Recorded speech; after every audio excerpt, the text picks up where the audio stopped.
But first, with power bills already skyrocketing and officially tipped to rise a further 50% over the next 12 months or so, some policy response from the Albanese government was certain, especially as the government promised pre-election that its commitment to even more renewable energy would put power prices down, not up, by an average of $275 per household.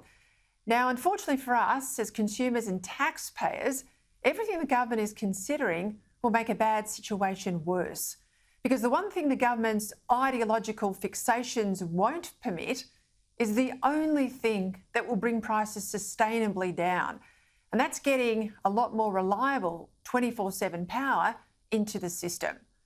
Looking at the latest nuclear technology, let's say, rather than just more wind and solar, which is completely weather dependent, uses panels and turbines that are obsolete and need replacement within 20 years, notwithstanding the fact that 90% of them are all imported from China, meaning money and jobs for them, not us, here in Australia, something's got to give.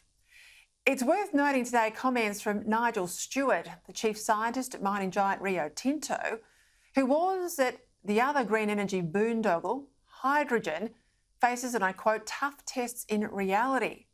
Seward says Rio Tinto doesn't view hydrogen as a serious alternative to fossil fuels as an export commodity, calling hydrogen much hyped.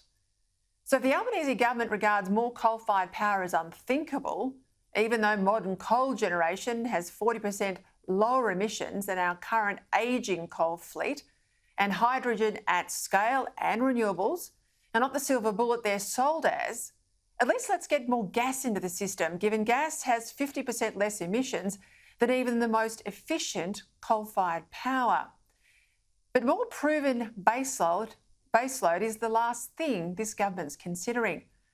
On the back of gas caps at a Commonwealth level, the Australian newspaper today reports the government also wants to cap the price of coal that soared to a sustained record level because of global demand.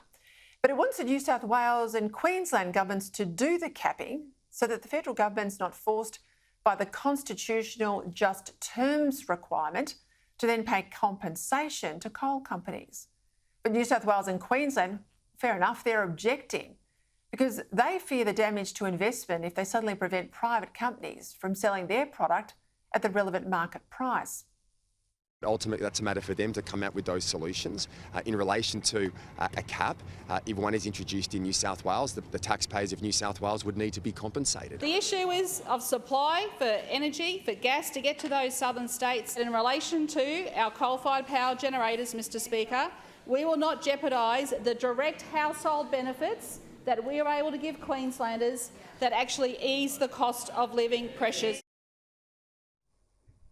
What the Albanese government is trying to do here, quite simply, is shift the pain of price increases from consumers to coal companies and their shareholders, as well because the federal bureaucrats don't appreciate how much of New South Wales domestic coal is bought on long-term contracts at well below the current world prices.